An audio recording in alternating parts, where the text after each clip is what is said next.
Hi students, आज हम एक नया टॉपिक स्टार्ट करेंगे। इस टॉपिक का नाम है केमिकल बॉन्डिंग। ये हमारा एक नया यूनिट है, यूनिट 4। इसके पहले हमने यूनिट 3 पढ़ा था पीरियोडिक टेबल के बारे में। यूनिट 4 में हम ये पढ़ेंगे कि जो एटम होते हैं अर्थात परमाणु होते हैं वो मॉलिक्यूल अर्थात अणु का निर्माण कैसे करते हैं और किन किन तरीक़ों से करते हैं, ये सब के बारे में। सबसे पहले हम जो केमिकल बॉन्डिंग अर्थात जिसको रासायनिक बंधन बोलते हैं, इसका अर्थ समझ लेते हैं क्या होता है। रासायनिक आबंधन या रासायनिक बंधन दोनों एक ही नाम है। केमिकल बॉन्डिंग हम या रासायनिक आबंधन सामान्य रूप से ऐसा समझें कि परमाणुओं को आपस में बांधने के लिए जो बल लगता है एक प्रकार से, उसको कहते हैं हम लोग रासायनिक बंधन। मतलब दो एटम को आपस में बाइंड करने के लिए, जोड़ने के लिए जो बाहर से बल लग रहा है, उस बल को बोलते हैं हम लोग रासायनिक आबंधन या केमिकल बॉन्डिंग। अब उसको और दूसरे भाषा से कैसे समझ सकते हैं कि वह बल जो किसी अणु में परमाणुओं या आयनों या फिर और भी जो भी चीज़ें हों उनको एक साथ बांध कर रखता है, उसको रासायनिक बंधन कहते हैं। कहने का अर्थ है कि कोई जब अणु बनता है तो उसके अंदर जो परमाणु हैं वो परमाणु आपस में कैसे जुड़ते हैं, उनको जोड़ने के लिए जो बल लग रहा है बाहर से, उस बल को हम कहते हैं रासायनिक आबंधन या केमिकल बॉन्डिंग। अब ये रासायनिक आबंध क्यों बनते हैं अर्थात केमिकल बॉन्ड का निर्माण क्यों होता है, तो ये इसका सीधा सा अर्थ है कि जो हमारे परमाणु होते हैं अर्थात एटम होते हैं, वो जब सिंगल रहते हैं तो उनकी ऊर्जाएं अधिक रहती है, और जब उनकी ऊर्जाएं अधिक रहती हैं तो वो अस्थायी होते हैं। अस्थायी मतलब स्टेबल नहीं होते। तो वो क्या करते हैं, दो परमाणु आपस में, अर्थात दो परमाणु भी हो सकते हैं, दो से अधिक भी परमाणु होते हैं, वो आपस में जुड़कर क्या बना लेते हैं, अणु बना लेते हैं अर्थात मॉलिक्यूल बना लेते हैं। मॉलिक्यूल बनाने से क्या होता है, जिन परमाणुओं की ऊर्जा जब वो अकेले होते थे तो अधिक होती थी, तो उनकी ऊर्जा जब वो अणु का रूप ले लेते हैं अर्थात आपस में जुड़कर, तो उनकी ऊर्जाएं कम हो जाती है। ऊर्जाएं कम होंगी तो सामान्य सी बात है कि इनका स्थायित्व अर्थात स्टेबिलिटी क्या हो जाएगी, बढ़ जाएगी, और बढ़ जाएगी तो जो अणु है वो अधिक देर तक टिका रहेगा और स्थिर रहेगा। तो इस कारण केमिकल बॉन्ड का निर्माण होता है। तो उम्मीद करता हूँ ये चीज़ आपने समझ लिया होगा। इसको हम इस तरीके से बोल सकते हैं कि परमाणु के पास अणु की अपेक्षा अधिक ऊर्जा होती है और परमाणु स्थायी बनने के लिए बंध का निर्माण करते हैं। अब स्थायी कैसे बनेंगे, जब अर्थात एटम आपस में जुड़ के क्या बना लेंगे, अणु अर्थात मॉलिक्यूल बना लेंगे। तो जब परमाणु में तो उनकी ऊर्जा अधिक होती थी, तो अणु में क्या हो जाएगा, ऊर्जाओं को छोड़ेंगे और छोड़ने के बाद इनकी ऊर्जाएं घट जाएंगी, कम हो जाएंगी। तो इस प्रकार से जब वो आपस में जुड़ेंगे बल के द्वारा, तो उसी बल को हम बोल रहे हैं रासायनिक आबंधन। और इसी स्थायी बनने के लिए ही जो परमाणु अर्थात एटम रहते हैं वो केमिकल बॉन्ड अर्थात रासायनिक आबंध का निर्माण करते हैं। अर्थात ये बोल सकते हैं कि केमिकल बॉन्ड क्यों बनता है, तो इसका कारण ये। अब इसे एक उदाहरण के द्वारा समझते हैं। जैसे कि हमारा एक परमाणु ए है, उसी प्रकार परमाणु बी पर एटम अर्थात जो परमाणु है उसमें न्यूक्लियस अर्थात नाभिक होता है, इसमें भी वैसी नाभिक है। अब नाभिक के अलावा क्या होंगे, परमाणु में हमारा इलेक्ट्रॉन भी होगा। तो इलेक्ट्रॉन हमारा इस तरीके से जो कक्षा अर्थात ऑर्बिट है उसमें क्या कर रहे हैं, चक्कर मार रहे हैं। अब दो जो एटम है वो पास पास आए, जब एटम मिलेंगे तो क्या बनेगा, अणु बनेगा अर्थात मॉलिक्यूल का निर्माण होगा, जिससे इनकी ऊर्जा क्या हो जाएगी, कम हो जाएगी और ये स्थायी हो जाएंगे। और इसीलिए हम जो केमिकल बॉन्ड अर्थात रासायनिक बंध है उसका निर्माण हो रहा है। तो ये निर्माण कैसे होते हैं वो देखिए। जब ये नाभिक और ये नाभिक अर्थात जब हम दो परमाणुओं को पास में लाते हैं तो होता क्या है, इनके नाभिकों के बीच में चूंकि दोनों में क्या चार्ज है, प्लस चार्ज, तो प्लस चार्ज की वजह से होता ही इसमें प्रतिकर्षण। अर्थात ये वाला नाभिक और ये वाला नाभिक दोनों एक दूसरे को रिपेल करेंगे अर्थात प्रतिकर्षण करेंगे। क्यों, क्योंकि दोनों में समान चार्ज है, प्लस चार्ज है इसलिए। और उसी प्रकार जो हमारे इलेक्ट्रॉन रहेगा, ये इलेक्ट्रॉन भी क्या करेंगे, एक दूसरे को प्रतिकर्षित करेंगे अर्थात दूर भगाएंगे। क्यों, क्योंकि इलेक्ट्रॉनों में भी समान आवेश है। इसको दूसरे जगह से भी बना सकते हैं चित्र को, यहाँ भी इलेक्ट्रॉन रख सकते हैं, यहाँ भी इलेक्ट्रॉन रख सकते हैं, ठीक है। अर्थात नाभिक के बीच में, इलेक्ट्रॉन के बीच में क्या होता है, प्रतिकर्षण अर्थात रिपल्सन होता है। लेकिन इसी समय होता क्या है कि इसका इलेक्ट्रॉन इसके नाभिक के द्वारा अट्रैक्ट होता है, अर्थात ये नाभिक इस इलेक्ट्रॉन को अपनी ओर आकर्षित करता है। क्यों, क्योंकि इलेक्ट्रॉन हो गया ऋणावेश नेगेटिव चार्ज और नाभिक हो गया प्लस चार्ज वाला। तो प्लस और माइनस में हमेशा क्या होगा, अट्रैक्शन अर्थात आकर्षण होगा। उसी प्रकार ये इलेक्ट्रॉन इस नाभिक के द्वारा अट्रैक्ट होता है, ठीक। तो अर्थात एक एटम का इलेक्ट्रॉन दूसरे एटम के न्यूक्लियस से अट्रैक्ट हो जाता है अर्थात आकर्षित होता है। उसी प्रकार दूसरे परमाणु या एटम का जो इलेक्ट्रॉन है, अगले वाला जो परमाणु है उसके नाभिक से आकर्षित होता है। लेकिन दोनों के नाभिकों के बीच और दोनों के इलेक्ट्रॉनों के बीच क्या होता है, प्रतिकर्षण होता है। तो इनमें रहता क्या है कि जो पहला एटम है उसके इलेक्ट्रॉन और इसका नाभिक, इनके बीच में जो आकर्षण बल रहता है अर्थात आकर्षण अर्थात अट्रैक्शन या अट्रैक्टिव जो फोर्स रहते हैं, जिसको हम एफ से भी दिखा सकते हैं, आकर्षण बल अर्थात अट्रैक्टिव फोर्स, इसका मान हमेशा क्या होता है, रिपल्सिव अर्थात प्रतिकर्षण। किसके बीच में प्रतिकर्षण बल, जिसको क्या बोल सकते हैं, रिपल्सिव फोर्स, RF से भी दर्शा सकते हैं अंग्रेजी में। इसकी अपेक्षा हमेशा आकर्षण बल अधिक होगा और जब भी आकर्षण बल अधिक होगा रिपल्सिव फोर्स से, तभी बंध का निर्माण होगा। अर्थात ये जो परमाणु है आपस में जुड़कर क्या नहीं किसका निर्माण कर लेंगे, अणु का निर्माण करेंगे, और यहाँ पे रासायनिक बंध का निर्माण होगा। यदि आकर्षण बल किनके, एक परमाणु के इलेक्ट्रॉन और दूसरे परमाणु के नाभिक के बीच में यदि नहीं होगा, तो जो बंध है उसका निर्माण कभी नहीं होगा, अर्थात परमाणु परमाणु ही अवस्था में रहेंगे। तो उम्मीद करता हूँ यहाँ तक आपने समझ लिया होगा। इस चित्र में ये जो दो एरो एक दूसरे से ऐसा दिख रहा है, ये दो एरो प्रतिकर्षण को दिखाता है, जिसका रिपल्सिव फोर्स या फिर RF से भी दिखा सकते हैं इस तरीके से। और ये जो सिंगल एरो है ऐसा, जिसको रेड कलर से दिखा रखा हूँ मैं, ये वाला, ये सिंगल एरो दिखाता है आकर्षण फोर्स अर्थात अट्रैक्टिव फोर्स को। तो उम्मीद है यहाँ तक आपने समझ लिया होगा किनके बीच आकर्षण होगा और किनके बीच प्रतिकर्षण होगा। तो आकर्षण बल जब भी अधिक होगा प्रतिकर्षण से, तभी बंध का निर्माण होगा। यदि इसका उल्टा होता है तो बंध टूट जाएगा, वो बंध का निर्माण नहीं होगा। अब देखिए, बंध का निर्माण तब होता है जब परमाणुओं के बीच, जो अभी लिख रहा था कि आकर्षण बल और प्रतिकर्षण बल के बीच ऐसे संबंध हो, अर्थात अट्रैक्टिव फोर्स हमेशा अधिक रहे रिपल्सिव फोर्स से। अट्रैक्टिव फोर्स किसके बीच में होगा, एक परमाणु का इलेक्ट्रॉन और दूसरे परमाणु का नाभिक अर्थात जो उनमें प्रोटॉन बैठे रहते हैं उनके बीच में। और रिपल्सिव मतलब इलेक्ट्रॉन के बीच दोनों परमाणु के या फिर दोनों के न्यूक्लियस अर्थात नाभिक और नाभिक के बीच में। तो ये हमेशा इनके बीच का जो आकर्षण है जिसको रेड कलर से दिखाया हूँ, ये अधिक होना चाहिए, तभी जो परमाणु है पास आएंगे और जुड़ेंगे आपस में। जुड़ना ही क्या है वास्तव में, बंध है, जिसको बॉन्ड बोलते हैं, केमिकल बॉन्डिंग। अब इस प्रक्रिया में क्या होगा, हमारा जो एटम रहता है वो सिंगल रहता है, तब तो उनकी ऊर्जाएं बहुत अधिक रहती हैं, जिसके कारण ये स्थायी अर्थात स्टेबल नहीं होते। लेकिन जब वो आपस में जुड़ने लगते हैं, दो परमाणु आपस में जब अणु बनते हैं, तो इनकी ऊर्जाएं क्या होती है, कम हो जाती है। इस स्थिति में क्या होगा, देखिए बंध के निर्माण के समय ऊर्जा मुक्त होगा, ठीक है, मुक्त होगा तभी क्या होगा, ऊर्जा कम हो जाएगा। और ऊर्जा कम होगा तो हम इसको क्या बोल सकते हैं, ऊर्जा मुक्त होगा अर्थात ऊर्जा क्या होगा, ऊर्जा कम होगा। और ऊर्जा मुक्त होगा उसके लिए एंथैल्पी का मान डेल इज इक्वल टू हम लिख सकते हैं निगेटिव, क्योंकि ऊर्जा निकल रही है, लगातार निकलने से ही क्या होगा, जो अणु बनेगा उसकी ऊर्जा कम रहेगी, किसकी अपेक्षा, परमाणु की अपेक्षा अर्थात एटम की अपेक्षा। और जो अणु बनेगा वो स्टेबल अर्थात स्थायी बनेगा, और स्थायी बनने के लिए बंध का निर्माण होता है। तो इस प्रकार का यदि डेल एच का मान निगेटिव होता है तो इस अभिक्रिया को हम बोलते हैं ऊष्माक्षेपी अभिक्रिया। ऊष्माक्षेपी अभिक्रिया इसको कहा जाता है एक्सोथर्मिक रिएक्शन अंग्रेजी में। तो उम्मीद है चीज़ समझ गए होंगे आप। अर्थात जब बंध का निर्माण होगा तो ऊष्माक्षेपी अभिक्रिया होगा, ये आपको याद रखना है। ये आ सकता है। अब इस चीज़ को हम समझते हैं कि ग्राफ के माध्यम से इसको हम कैसे दिखा सकते हैं, और इसमें जो छोटे छोटे शब्दावली हैं उनको समझते हैं। पहले इसको नोट कर लीजिए। अब हम समझ रहे हैं कि बॉन्ड जो फॉर्मेशन होता है अर्थात जो रासायनिक बंध बनता है उसको ग्राफ के माध्यम से। हम इसमें पोटेंशियल एनर्जी अर्थात स्थितिज ऊर्जा और जो इंटरन्यूक्लियर डिस्टेंस अर्थात जो R होता है उसके बीच में ग्राफ के माध्यम से समझेंगे। हमारे पास एक इक्वेशन होता है, जो इक्वेशन है PE अर्थात potential energy equal to K Q1 Q2 by R। ये फिजिक्स का इक्वेशन है स्थितिज ऊर्जा के लिए। Q1 Q2 क्या है, चार्जेस है। R क्या है, ये दूरी है। अब इनके बीच में क्या संबंध होता है, इसमें दो टाइप का संबंध होता है। एक पहला होगी संबंध, पहले तो हम इसको समझते हैं जो पोटेंशियल एनर्जी है वर्सेस R के बीच ग्राफ। इस माध्यम से हम जो बंध का निर्माण होता है उसको समझ रहे हैं। पोटेंशियल एनर्जी को हिंदी में स्थितिज ऊर्जा बोलते हैं, और R है बंधों के बीच की दूरी, अर्थात दो एटम जो रहेंगे तो उनके नाभिक के बीच का दूरी रहेगा, ठीक है। अर्थात इसको हम बोल सकते हैं अंतर्नाभिकी दूरी अर्थात डिस्टेंस।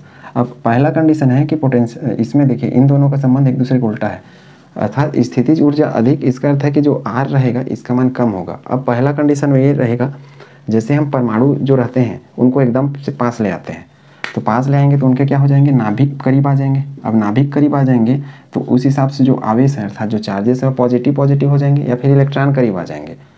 तो उस केस में क्या हो जाएगा, ये जो मान है वो हो जाएगा पॉजिटिव, किसका, पोटेंशियल एनर्जी का। और इस स्थिति में क्या हो जाएगा, जो ऊर्जा हो जाएगी, ऊर्जा वो बढ़ जाएगी, जिससे स्टेबिलिटी अर्थात स्थायित्व क्या हो जाएगा, घट जाएगा। अर्थात ये वाला जो कंडीशन है वो लागू नहीं होगा। अब दूसरा कंडीशन देखिए, ये तो मैं किसके लिए लिया, ये मैं लिया यदि हमारा जो परमाणु है दूर है वो यदि एकदम से पास आ जाते हैं। कहने का अर्थ है कि जो बंध के निर्माण होते हैं उसके लिए परमाणुओं को एक निश्चित दूरी पे होना चाहिए। यदि वो बहुत ही पास आएंगे तो सामान्य सी बात है, नाभिक एक दूसरे के जुड़ जाएंगे। जुड़ने के कारण क्या हो जाएगा, उनके बीच प्रतिकर्षण हो जाएगा, रिपल्सन हो जाएगा। उसी प्रकार इलेक्ट्रॉन भी जुड़ जाएंगे, अर्थात उनके बीच में पर्याप्त दूरी होना चाहिए, ना कि वो एकदम से करीब आ जाए और ना ही एकदम से दूर चले जाएँ। एक निश्चित दूरी पर ही बंध का निर्माण होगा, बहुत ज़्यादा दूरी या फिर बहुत पास होने पर जो परमाणु है अर्थात एटम है उनके बीच में बंध का निर्माण नहीं होगा, अर्थात केमिकल बॉन्ड नहीं बनेगा। तो उसी चीज़ को समझने का प्रयास कर रहे हैं कि कैसे बनता है।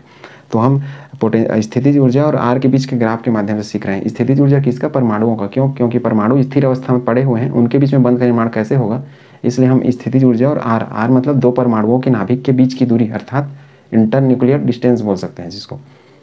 तो उस डिस्टेंस के बीच में ग्राफ समझेंगे और ये जो ग्राफ रहता है वो इस इक्वेशन से आता है। ये फिजिक्स का इक्वेशन है।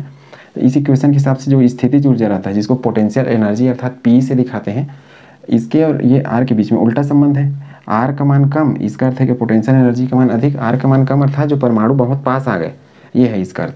और आर का मान जब कम रहेगा तो ये दोनों एक समान चार्जेस अर्थात नाभिक करीब आ गए, पहला कंडीशन। दूसरा कंडीशन क्या हो सकता है? दूसरा कंडीशन ये है कि इसी में Q1 और Q2 जो चार्जेस है उसमें इलेक्ट्रॉन हमारे करीब आ गए, तो इलेक्ट्रॉन भी करीब आएंगे तो ये क्या आ जाएगा? पॉजिटिव चार्ज आएगा और ये कंडीशन भी हमारे लिए काम नहीं करेगा। तीसरा कंडीशन है कि जो पोटेंशियल एनर्जी है ये Q1 Q2 बाई आर, यदि हमारा परमाणु एक पर्याप्त दूरी पे है तो उस केस में क्या होगा? एक परमाणु का नाभिक पे होता है प्लस चार्ज वो, और दूसरे परमाणु का इलेक्ट्रॉन, इनके बीच में क्या हो जाएगा? आकर्षण होगा। इन दोनों केस में प्रतिकर्षण हो रहा है, ठीक है, ये याद रखेंगे। इनके आकर्षण होगा और आकर्षण होगा तो इस ऊर्जा का मान क्या हो जाएगा? निगेटिव, जो कि हमने पहले पढ़ा कि ऊर्जा निकलेगी और ऊर्जा निकलने के बाद जो अणु रहेंगे उसकी ऊर्जा कम होगी। इसके थोड़ा देर पहले हमने पढ़ा है, वो उसको आप रिवाइंड करके देखें, आपको समझ में आ जाएगा। जब ऊर्जा निकलेगी तो ऊर्जा कम हो जाएगी, और ऊर्जा कम होने के बाद जब हमारा एटम अर्थात परमाणु हो क्या हो जाएगा? स्थायी हो जाएगा। और यही स्थिति के लिए हम ग्राफ सीख रहे हैं कि कैसे स्थायी होगा। तो हमारा ग्राफ इस तरीके से बनेगा कि ये यदि हम ऐसा लाइन खींचें और इस तरीके से हम डिस्टेंस को लें, ये वाला हमारा पोर्शन पूरा पोटेंशियल एनर्जी का, ये वाला हमारा पोर्शन जीरो, ये ऊपर का पोर्शन पूरा प्लस में जाएगा, ऐसा पॉजिटिव वाला चार्ज, और इधर नीचे वाला पोर्शन हमेशा क्या जाता है? माइनस में जाता है। माइनस का अर्थ समझ रहे हैं? जैसे हम छोटे कक्षा में गणित बनाते थे तो शून्य के बाद ऋण 1 ऋण 2 ऋण 3 ऋण 4 ऐसा इधर पीछे की ओर रहेगा, मतलब ऐसा -1 और इधर -2 -3, वैसे ही ऊपर जाएंगे तो क्या हो जाएगा? +1 +2। अब पोटेंशियल एनर्जी +1 +2 का अर्थ क्या हो जाएगा? ये वाला स्थिति, ठीक है। और माइनस वाला का अर्थ है कि ये वाला स्थिति जो सही स्थिति रहेगा। अब ये वाला जो लाइन है इसको तो हम मान लेते हैं ये y अक्ष पे हम ले रहे हैं पोटेंशियल एनर्जी, जिसको बोलते हैं हिंदी में स्थितिज ऊर्जा या पोटेंशियल एनर्जी। और ये जो हमारा x अक्ष है, इस x अक्ष को हम मान लेते हैं r, या फिर मतलब इस x अक्ष पर हम रख रहे हैं r यहाँ पे क्या है? r क्लियर कर दे रहा हूँ। r है अंतर्नाभिकीय दूरी।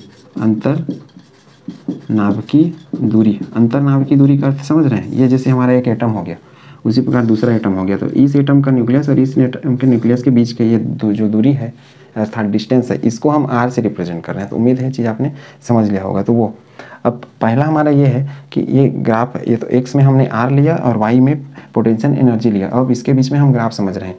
हम मान रहे हैं शुरुआत में कि हमारा परमाणु क्या है? पहले अलग है, जिनकी ऊर्जाएं बहुत ज़्यादा है। मतलब शुरुआत में हमारा क्या है? परमाणु बहुत दूर में है, इस तरीके से। ऐसे एक हमारा एटम यहाँ पे है, दूसरा एटम हमारा यहाँ पे है, A और B, और इनके बीच में ये जो दूरी है, इस दूरी को r = मैं मान लेता हूँ इन्फानाइट मतलब अनंत दूरी। अब अनंत दूरी होगा तो क्या होगा? इसमें का जो इलेक्ट्रॉन और इसमें का इलेक्ट्रॉन, या फिर इसमें का इलेक्ट्रॉन और यहाँ का जो क्या रहेगा? नाभिक, एक दूसरे को ना तो ये आकर्षित करेंगे और ना ही ये लोग क्या करेंगे? प्रतिकर्षित। क्यों? क्योंकि ये सामान्य सी बात है। यदि मैं लोहा यहाँ पे रखूँ और चुंबक को यहाँ रखूँ तो क्या होगा? इनके बीच में ना तो आकर्षण होगा, ना ही कुछ इनके बीच में एक प्रकार से परिवर्तन होगा, ठीक है। लेकिन मैं इनको धीरे धीरे पास आऊँगा तो क्या होगा? एक दूसरे की ओर ये आकर्षित होंगे। उसी प्रकार जब बहुत दूर रहेंगे हमारे एटम अर्थात परमाणु, तो उनके बीच में कुछ नहीं होगा। तो हम उसी स्थिति को लेकर चल रहे हैं कि हमारा शुरुआत में क्या है? एटम यहाँ पे है, लेकिन धीरे धीरे हमारा जो एटम क्या है वो करीब आते जा रहा है। अब करीब आया, उसके बाद ये हमारा ग्राफ ऐसे चला गया।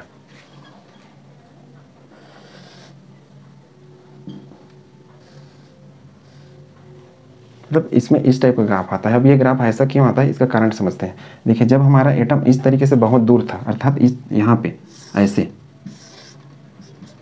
ठीक है, ये अनंत दूरी पर, तो अनंत दूरी पर चूंकि कोई बंध का निर्माण नहीं हुआ था, तो उनके बीच में क्या है? ऊर्जाएं भी थोड़ी बहुत कम ही रहेंगी, मतलब कुछ भी नहीं रहेगा। इसलिए ये वाला पोर्शन अनंत दूरी को दिखा रहा है। लेकिन जैसे जैसे जो हमारा एटम है अनंत दूरी से एक दूसरे के करीब आते क्या, ऐसे, तो यहाँ पे क्या होगा, इसका इलेक्ट्रॉन और ये जो नाभिक है इसके बीच में क्या हो गया, अट्रैक्शन, और इसका इलेक्ट्रॉन और ये जो नाभिक है इनके बीच में क्या हो गया, अट्रैक्शन अर्थात आकर्षण होना स्थापित हो गया।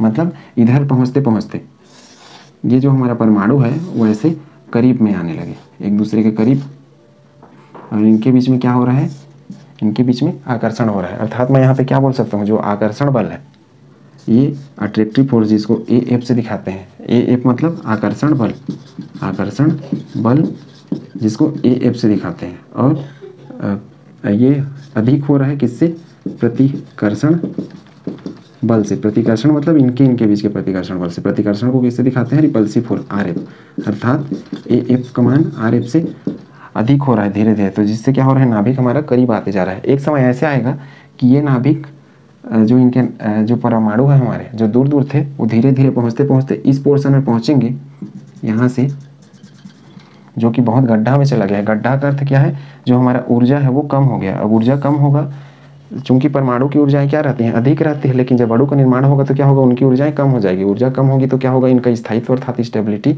बढ़ जाएगा। तो उसी को दिखाने के लिए लिया गया है कि पहले इनका ऊर्जा अधिक था और इनके बीच में आकर्षण भी बढ़ रहा है धीरे धीरे, इस तरीके से अट्रैक्टिव फोर्स रिपल्सिव फोर्स से अधिक है।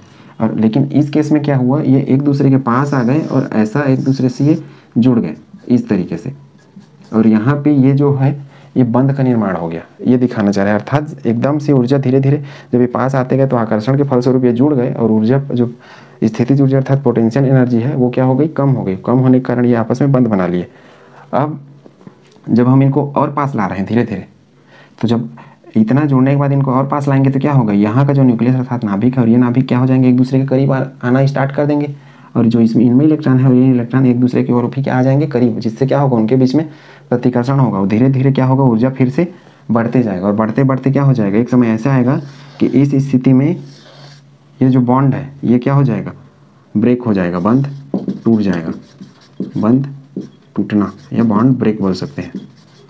बॉन्ड ब्रेक क्यों ब्रेक हुआ, क्योंकि ये इनको हमने इसके बाद और पास ले जाना चाहा धीरे धीरे, जिसके लेकिन और जब पास हम इसको ले गए तो क्या होगा, इनके नाभिक और इलेक्ट्रॉन क्या होगा, करीब आ गए, और करीब आने के कारण उनके बीच प्रतिकर्षण और रिपल्सन हो गया, अर्थात रिपल्सन हुआ, जिसके कारण क्या है, एक दूसरे को दूर भगाना भी स्टार्ट कर रहे हैं। दूर भगाने से के कारण क्या हो गया, ये जो बंध यहाँ से बनना स्टार्ट हुआ था और यहाँ पे कंप्लीट बन गया था, वो यहाँ पे आके क्या हो गया, वापस टूट गया। अब यहाँ पे क्या होगी, जो ऊर्जा है इस केस में ऊर्जा बढ़ गई, और जो स्थायित्व है जिसको स्टेबिलिटी बोल रहा है, स्थायित्व तो क्या हो गया, कम। लेकिन यहाँ पे क्या है, ऊर्जा, कौन सी ऊर्जा, पोटेंशियल एनर्जी, ये पीई, ये क्या है, न्यूनतम है। अर्थात जो स्थायित्व है, स्थायित्व अर्थात स्टेबिलिटी, ये क्या है, बढ़ रहा है। ठीक है, और तो उम्मीद है ये ग्राफ आपने समझ लिया होगा कि ये ग्राफ क्यों बनाया गया है। इस ग्राफ में सिर्फ ये समझना है कि स्थितिज ऊर्जा का पोर्शन ये और आर का अर्थ ये है, आर मतलब इनके और इनके बीच का दूरी, ये इनफाइनाइट डिस्टेंस पे और ये पास पास आ गए। अब इस केस में क्या है, यहाँ पे जो अट्रैक्टिव फोर्स है अर्थात हमारा आकर्षण बल है वो रिपल्सिव फोर्स से बहुत अधिक है। बहुत अधिक होने के कारण क्या है, उन्होंने बंध बना लिया, वो आपस में जुड़ गए तो इनकी ऊर्जा क्या हो गई, कम हो गई, और यहाँ पे जो ऊर्जा क्या हो रहा है, निकल रहा है। इसके हिसाब से देखिए प्लस और माइनस लिखा हूँ ना, प्लस और माइनस का अर्थ है कि एक का नाभिक और दूसरे के इलेक्ट्रॉन आपस में जुड़ेंगे और इसको फॉलो करेंगे, और ये प्लस प्लस का अर्थ है कि ये वाला पोर्शन अलग से बॉन्ड ब्रेक वाला है, ये वाला पोर्शन। ठीक है, तो उम्मीद करता हूँ ये ग्राफ आपने समझ लिया होगा। इसके बाद हम नेक्स्ट पढ़ेंगे कि इसके जो टर्मिनोलॉजी है अर्थात शब्दावली, जैसे इस पॉइंट से इस पॉइंट का जो गैप है इसको बोलते हैं बंध लंबाई।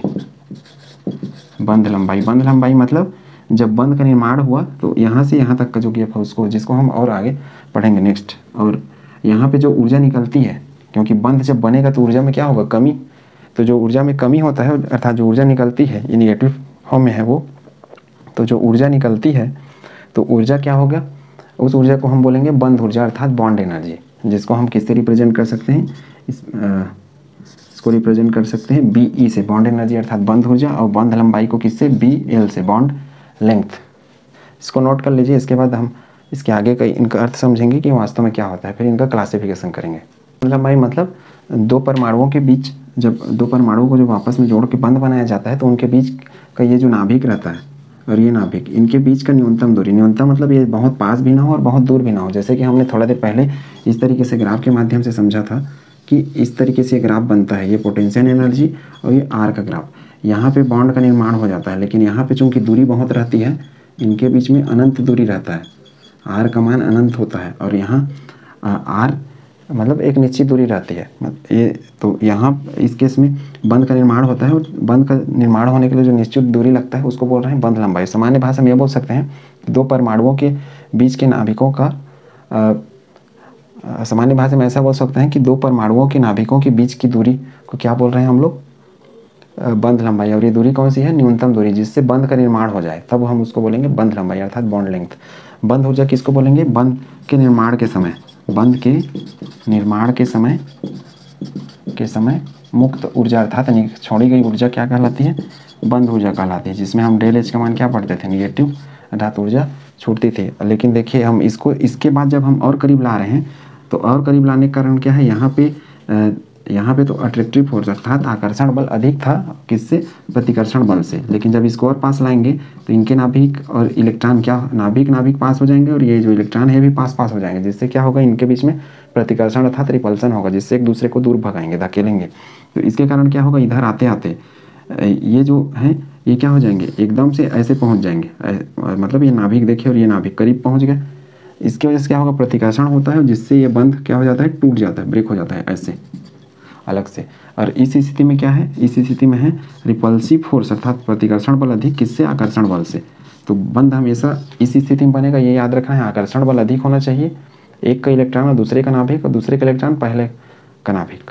इस तरीके से ये कंडीशन है बंध बनने के लिए, अट्रैक्टिव फोर्स अधिक होना चाहिए रिपल्सिव फोर्स की अपेक्षा। और ये इसके छोटे टर्मिनोलॉजी डेफिनेशन के, बंध बनाने के लिए जो ऊर्जा मुक्त होती है वो बंध ऊर्जा अर्थात बॉन्ड एनर्जी, और बॉन्ड लेंथ मतलब दो परमाणुओं के नाभिक के बीच की दूरी है, जिससे क्या हो जाता है, बंध बनता है। तो उस बीच की दूरी को बोल रहे हैं बंध लंबाई, जिसको हम किससे, आर से भी रिप्रेजेंट करते थे, या इंटर न्यूक्लियर डिस्टेंस भी करते थे। तो उम्मीद है ये चीज़ आपने समझ लिया होगा। नेक्स्ट हम इसका क्लासिफिकेशन पढ़ेंगे, ये जो हमारा केमिकल बॉन्ड है अर्थात रासायनिक बंध है, वो कितने टाइप से बनाया गया है। केमिकल बॉन्ड को हम मुख्य रूप से दो तरीके से वर्गीकरण कर सकते हैं, एक है स्ट्रांग और दूसरा है वीक, अर्थात जो मजबूत रहेंगे प्रबल, और जो कमज़ोर वाले रहेंगे उसको वीक बोलेंगे। मजबूत वाले को फिर से क्लासीफाई कर सकते हैं चार तरीके से, आयनिक बंध या आयनिक बॉन्ड बोलते हैं इसको, या इसी को और बोल सकते हैं विद्युत संयोजक बंध। विद्युत संयोजक बंध को अंग्रेजी में कहते हैं इलेक्ट्रोवैलेंट बॉन्ड, और इसको कहा जाता है आयोनिक बॉन्ड। सहसंयोजक बंध, दूसरा कोवेलेंट बॉन्ड जिसको कहते हैं। उप सहसंयोजक बंध, इसको कहते हैं अंग्रेजी में कोऑर्डिनेट डेटिव बॉन्ड अर्थात बंध का निर्माण क्यों होता है वो हमने थोड़ी देर पहले पढ़ा है कि एक परमाणु का इलेक्ट्रॉन और दूसरे का क्या होना चाहिए, नाभिक, उनके बीच में अट्रैक्शन अधिक होने चाहिए और रिपल्सन कम होने चाहिए, इलेक्ट्रॉन के बीच और न्यूक्लियस अर्थात नाभिक के बीच में, तब हमेशा बॉन्ड का निर्माण होता है, जिसके लिए हमने ग्राफ पढ़ा हुआ है। तीसरा है उपसहसंयोजक या डेटिव बॉन्ड, चौथा है धात्विक बंध। अब इनको कैसे क्लासीफाई किया गया है, इनको क्लासीफाई किया गया है बंध ऊर्जा अर्थात बॉन्ड एनर्जी के आधार पे। मतलब ये जब बंध बनते हैं तो कितनी ऊर्जा निकलती है, क्योंकि बंध बनेगा जब भी ऊर्जा निकलेंगी तो कितनी ऊर्जा निकलती है उसके आधार पे। जो प्रबल है इनको ये चार भाग में बांटा गया है। प्रबल के लिए कंडीशन है कि ये जो चारों बंध बनते हैं तो इनके लिए लगभग इतनी ऊर्जा से अधिक ऊर्जा निकलनी चाहिए, मतलब 42 किलो जूल प्रति मोल से अधिक ऊर्जाएं निकलती है सब में, किसी में बहुत अधिक है, किसी में 42 किलो जूल से थोड़ा सा अधिक, ऐसा मतलब इनको बॉन्ड एनर्जी अर्थात बंध ऊर्जा के हिसाब से बनाया गया अर्थात बांटा गया है, क्लासीफाई किया गया है। दूसरा अपना प्रकार है वीक अर्थात दुर्बल बॉन्ड। दुर्बल को दो टाइप से बनाया गया है, एक है हाइड्रोजन बंध और दूसरा है वांडरवाल बल। उसको बंध नहीं कहेंगे, वांडरवाल बल होता है, ठीक है। ये आकर्षण अर्थात चार्ज के बीच आकर्षण के कारण होता है, जो कि अस्थायी रहता है वास्तव में। हाइड्रोजन बंध हम स्पेशल पानी के केस में पढ़ेंगे, जो भी लिक्विड है उनके लिए। हाइड्रोजन बंध भी दो प्रकार के होते हैं, एक इंटर न्यूक्लियर होता है, दूसरा इंट्रा न्यूक्लियर। इंटर न्यूक्लियर मतलब दो अलग अलग जो एटम रहेंगे उनके बीच अर्थात दो अलग अलग जो मॉलिक्यूल रहेंगे उनके बीच में, और इंट्रा न्यूक्लियर का अर्थ होता है एक ही मॉलिक्यूल के अंदर हाइड्रोजन जो बंध बनेगा, उसको हम जब इसको पढ़ेंगे डिटेल में पढ़ लेंगे। हाइड्रोजन बंध के लिए कंडीशन ये है कि इसकी बंध ऊर्जा 8 से 42 किलो जूल के बीच होती है, तब जो बंध होता है उसको हम हाइड्रोजन बंध की कैटेगरी में रखते हैं, तो ये याद रखें। वांडरवाल बल को ये 3 कैटेगरी में बांटा गया है, चौथा कैटेगरी भी है लेकिन इसके अंदर इसको इंक्लूड नहीं करते। द्विध्रुव बल, इसको डाइपोल फोर्स बोलते हैं। द्विध्रुव प्रेरित द्विध्रुव, जिसको डिबाई बल तो इसको डाइपोल, इंड्यूस्ड डाइपोल या डिबाई फोर्स ये कहा जाता है। थर्ड है प्रेरित द्विध्रुव अर्थात इंड्यूस्ड डाइपोल या इसी को लंडल बल कहते हैं। तो इसके बारे में हम डिटेल में पढ़ेंगे। नेक्स्ट है ये नोट है कि आयन डाइपोल अर्थात आयन द्विध्रुव जो वांडर होता है अर्थात ये जो बल होता है इसको हम वांडर वाल बल में नहीं लेते। क्यों? क्योंकि ये जो बल है ऐसा माना जाता है कि ये स्ट्रांग अर्थात प्रबल टाइप का भी हो सकता है और वीक टाइप का, दुर्बल टाइप का भी हो सकता है। अब ये जो हमारा वांडर वाल बल है इसके लिए कंडीशन ये है कि इसके लिए जो बंध ऊर्जा है वो 0 से 8 किलो जूल प्रति मोल, अर्थात ये जब बंध बनेंगे इनके तो इतनी 0 से 8 किलो जूल प्रति मोल के बीच में ऊर्जाएं निकलेंगी, तब इनको वांडर वाल बल कहेंगे। जब ऊर्जाएं 8 से 42 किलो जूल प्रति मोल के बीच निकलेंगी तब उसको हम क्या बोलेंगे? हाइड्रोजन बंध। और 42 किलो जूल से अधिक जब निकलेंगी तब उसको हम बोलेंगे ये सब बंध। तो इसको अपने नेक्स्ट क्लास में हम पढ़ेंगे डिटेल में। नेक्स्ट क्लास में अपना जो टॉपिक रहेगा वो है आयनिक बंध और साथ में हम उसमें पढ़ेंगे लैटिस ऊर्जा अर्थात जालक ऊर्जा के बारे में कि उसको कौन कौन से कारक प्रभावित करते हैं। ये अपना जो यूनिट 4 है उसका इंट्रोडक्शन था और ये क्लासिफिकेशन है अर्थात टाइप्स है बॉन्ड को कितने तरीके से बांटा जा सकता है। अब इसको हम कैटेगरी में बांट सकते हैं। कैसे कैटेगरी? ये वीक वाले के लिए देखिए इस तरीके से बॉन्ड एनर्जी के हिसाब से बॉन्ड एनर्जी एक तो 0 से किसके 8 के बीच और एक क्या है 8 से 42 के बीच और एक है 42 से अधिक और ये 8 से 42 के बीच। 0 से 8 के बीच कौन सा है? वांडर वाल बल। 8 से 42 के बीच कौन है? हाइड्रोजन, जिसको एच बॉन्ड भी बोल सकते हैं, एच बॉन्ड। और 42 से अधिक वाला कैटेगरी में कौन आता है अपना? 42 से अधिक वाले में ये स्ट्रॉन्ग में ये अपना 4, तो इसको हम बोल सकते हैं स्ट्रॉन्ग। 42 से अधिक और सीधा हम यदि देखना चाहें तो इसको सीधा वीक के लिए हम क्या बोल सकते हैं? वीक के लिए एक प्रकार से बोल सकते हैं 0 से पूरा 42 तक ये क्या हो जाएगा? ये वीक हो जाएगा अर्थात कमज़ोर वाला, ये दोनों कैटेगरी।